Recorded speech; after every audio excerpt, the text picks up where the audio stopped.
Hello, what up mga kalakad? Ito nga pala ang inyong lakad buddy Lax Santos at ngayong araw sa videong ito ay sasamahan nyo ako na mag-unbox ng isang bagay na magagamit natin sa mga susunod pa natin na lakad. Kaya ano ba? Ready ka na? Tara, lalakad na!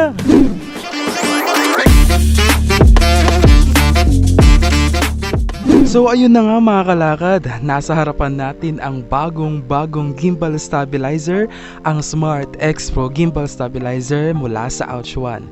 Grabe guys, ang tagal kong hinintay ito, almost 2 weeks ata, pero hindi mo natin pag-uusapan yun. So kung excited ka na, tara, umpisan na natin! Pero bago ang lahat, disclaimer lang po, hindi po ako expert sa pag-unbox ng mga gamit-gamit.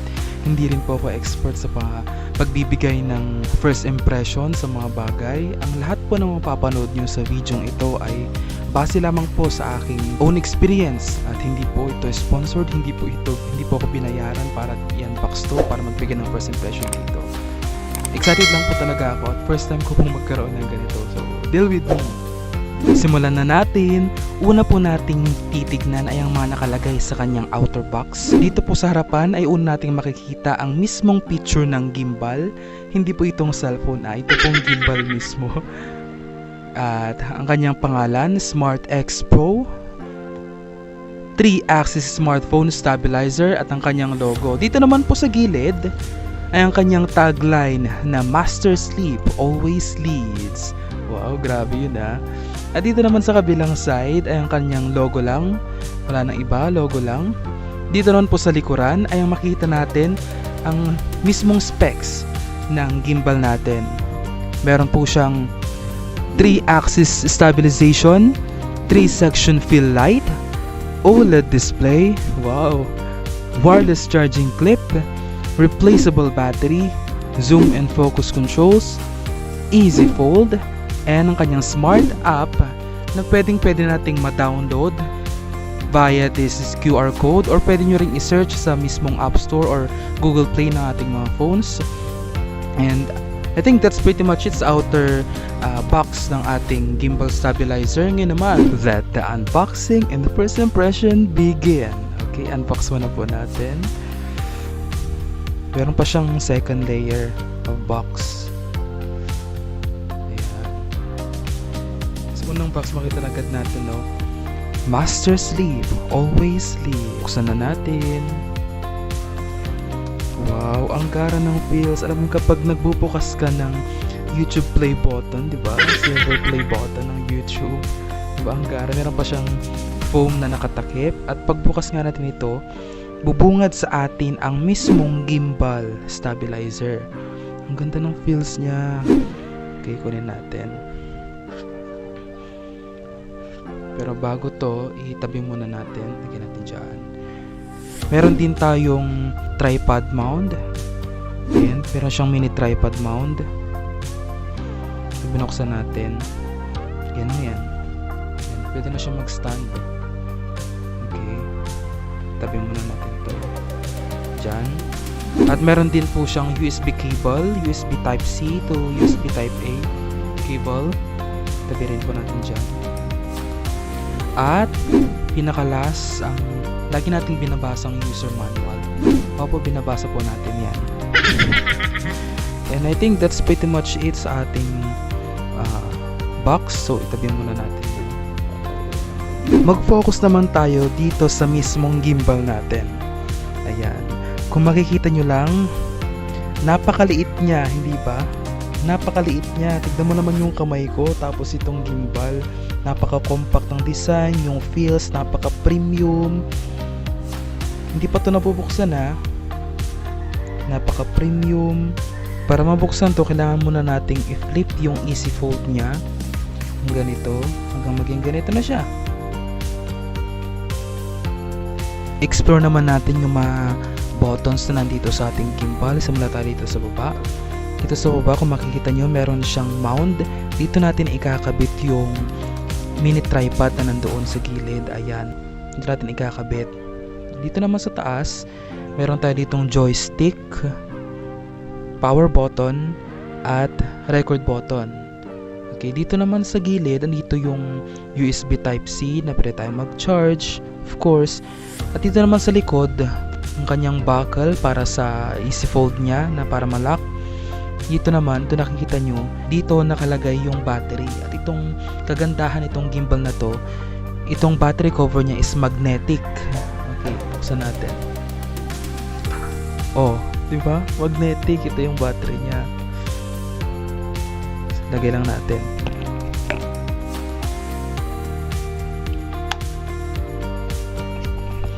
Ayan, di ba? Ang easy. Tapos dito naman, sa gilid niya, isa niya pang gilid, ito yung zoom in and zoom out button. Ewan ko kung button ba to.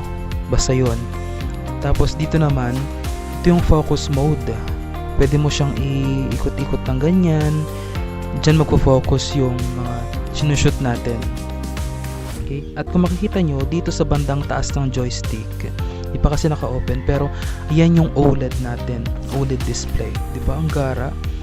Guys, itong gimbal na to, napakamura niya lang, pero ganito na yung binibigay sa atin.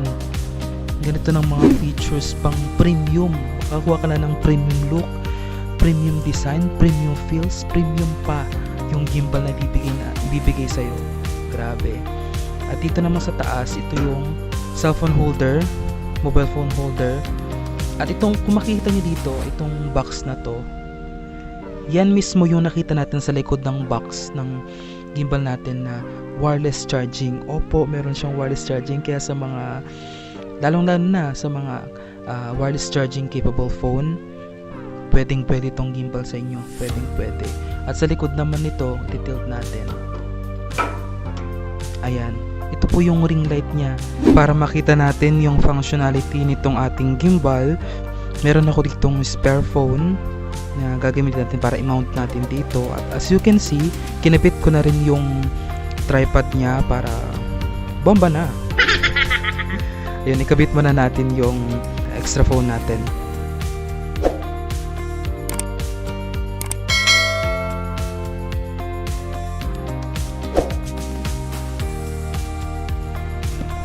As you can see, hindi pa siya stable. Pero i-adjust natin yan ng konti, tapos mag-stable yan. Magbabalance na yan, I mean. Ayan, tapos i-power on na natin. I-press lang natin ng 3 seconds dito.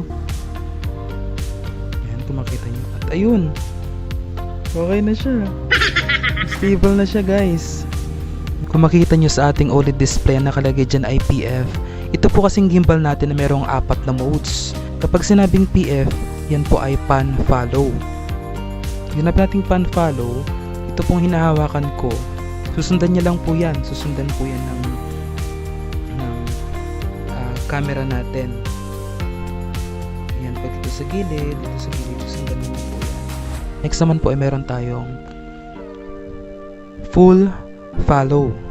Ayan, naka-F lang po siya. Ibig sabihin, i-follow niya po itong gilid pag panning natin, tsaka itong axis. Yan, ito axis, follow niyo po yan. Meron din naman po tayong lock mode. Kapag lock mode po, nakafocus lang siya sa isang scene. Kahit na ipunta mo siya sa ibang direction, hindi po magbabago ng axis. Talaga siya sa isa lang. Meron din naman po tayo ditong POV mode. Ayan, kapag sinabing POV mode, lahat po, free po yan. Free lahat ng axis. Pwede mo siyang ikot-ikot, i-rotate ng ganyan. Susunod lang po siya. In a smooth way, susunod lang siya. Ayan. Pag dinouble click mo naman po dito sa ating joystick, yan, babalik po siya sa kanyang original form. Yan. Ang default po niya is pan follow.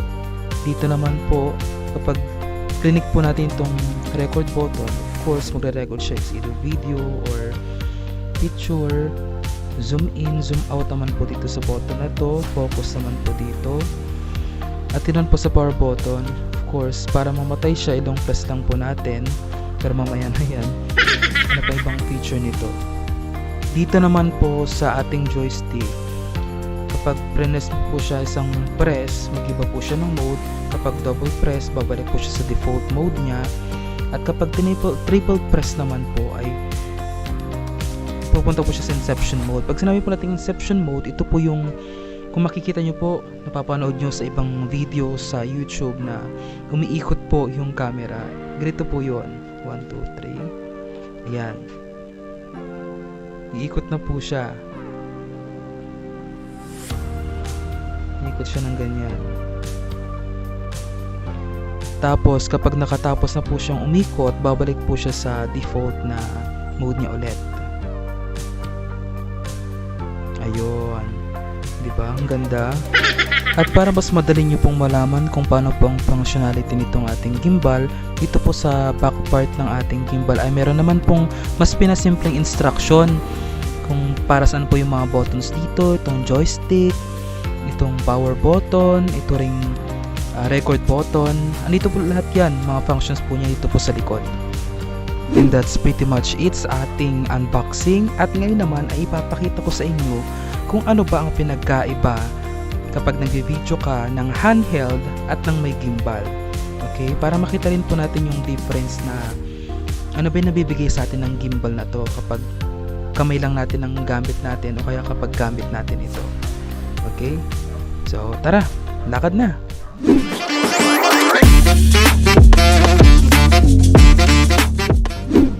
Andito po ako ngayon sa aming pathway papunta sa kalsada at titignan natin kung paano yung itsura niya kapag handheld lang, pag kamay lang po natin ginagamit natin. Wala pa po itong gimbal.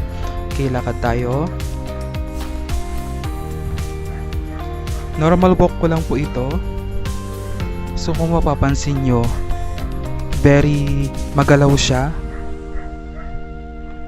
Ayan, magalaw.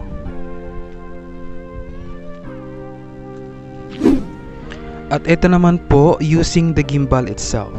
Ayan, lakad tayo. Normal walk lang po ulit ito. Kung makikita nyo, napaka smooth ng kanyang galaw. Hindi po siya naggigewang-gewang. So that's pretty much it sa ating unboxing and giving first impressions sa ating gimbal stabilizer. Kung nag-enjoy kayo sa panonood sa video ito, please subscribe, like, comment, and hit the notification bell para updated ka sa lahat ng mga videos natin. At sa mga nagtatanong kung saan ko po nabili ang gimbal na ito, ilalagay ko na lang po ang link sa description box down there. At kayo pong bahala kung gusto nyong bumili or hindi. Pero para sa akin, okay na okay to. Para sa akin, okay na okay to. Hindi ka magsisisi. Worth it ang pagbili sa gimbal na to. Sana nag-enjoy kayo and till our next video. Bye!